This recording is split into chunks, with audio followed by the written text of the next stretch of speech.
apa hal apa yang bisa bikin kayak itu tuh sampai ngebekas banget di lu, kayak seakan-akan lu tuh kayak waduh besok ketemu dia gitu. Iya.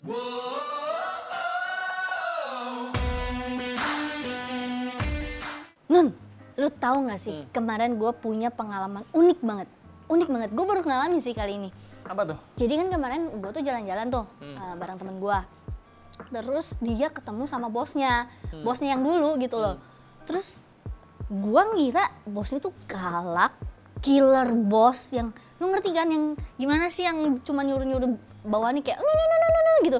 Karena memang pembawaannya tuh kaku banget, keras gitu, gimana sih orang yang formal gitu. Tapi pas datengin temen gue, dia tiba-tiba ngomong gini dong, bro, kemana aja, apa kabar?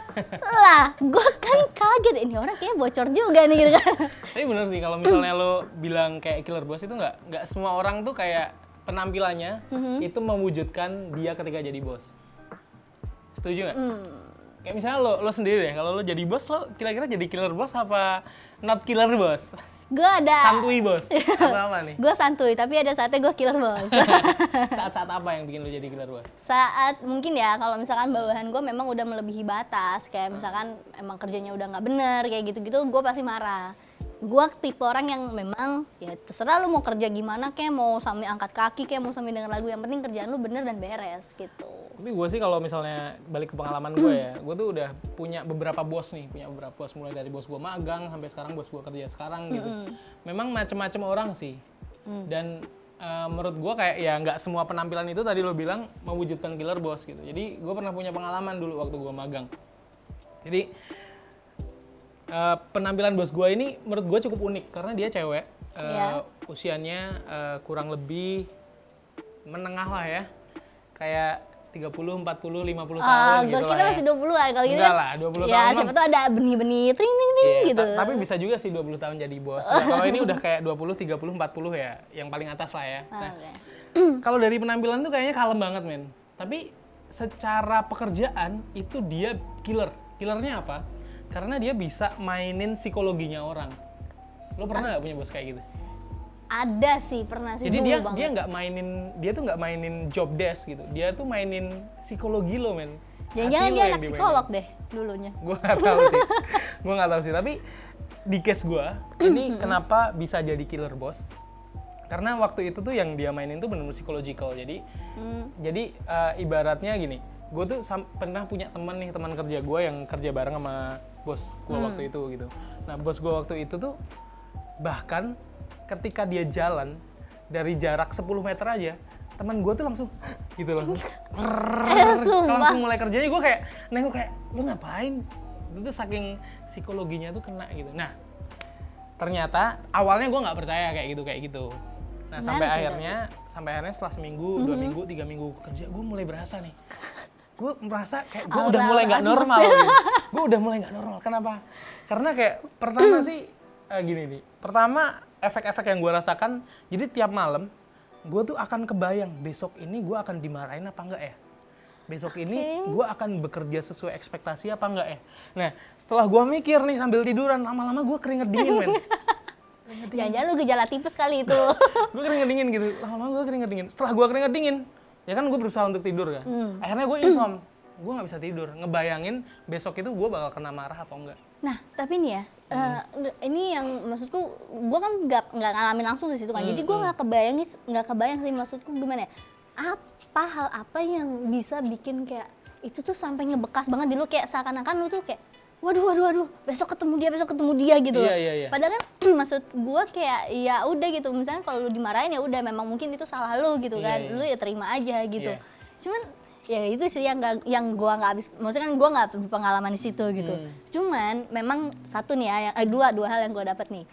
Tiap orang itu pasti punya cara gimana ya, cara supaya bisa hatinya tuh disentil gitu, yang dia tuh akhirnya ya udah luluh juga gitu. Gue tuh sebenarnya udah mencoba cara itu sih. gue coba deketin nih, kayak apa sih, karena itu bos pertama gue ya, gue udah coba deketin, maksudnya kayak tentu kan kayak kita yang namanya pertama kali kerja, lu magang lagi, lu harus tahu kan personality bos lu kayak apa sih. Ya gue udah coba melakukan yang namanya kayak profiling gitu, gue buka Facebooknya, gue buka Instagramnya, tuh gue coba gitu, gue coba buka dia, gue bedah kayak misalnya ini ada bawang gitu kan, lu kupas dikit-dikit. Lu bukan bedah itu kayaknya, lu stalking gitu. Ya stalking lah ya. Tapi masa-masa itu terlewatkan sih, karena itu hanya short period of time gitu. Dan setelah melewati masa itu, akhirnya ya dari internship itu, gue lulus nih dari internship itu gitu. Tapi, nah setelah internship itu lulus, gue baru menyadari what happening to me that time gitu. What's happening gitu that time. Jadi kayak setelah itu gue baru berkaca, oh ternyata yang namanya punya killer boss itu seperti ini ya perasaannya.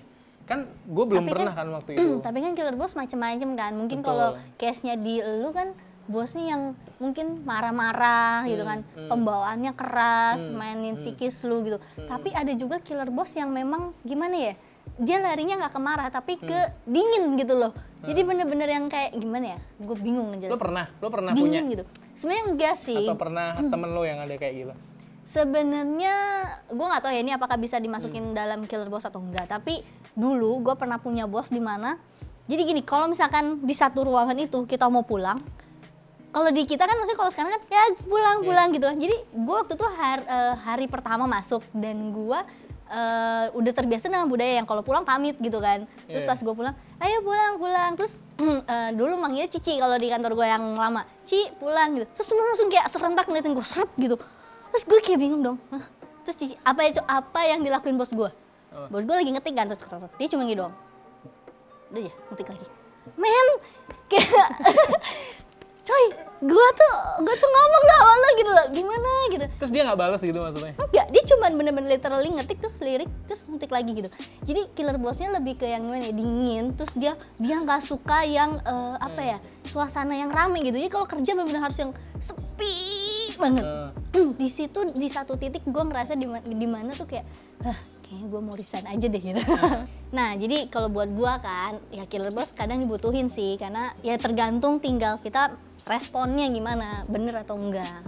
Kalau gue sendiri sih secara prinsip gue nggak setuju sih dengan adanya killer boss. Maksud gue bos itu bisa tegas, bisa marahin kalau salah, tapi nggak perlu seolah-olah jadi killer gitu dengan dibikin gitu, bikin jadi killer. Tapi kan ya itu perspektif kita ya, pendapat kita berdua. Kita nggak tahu nih, menurut lu penting nggak sih killer boss?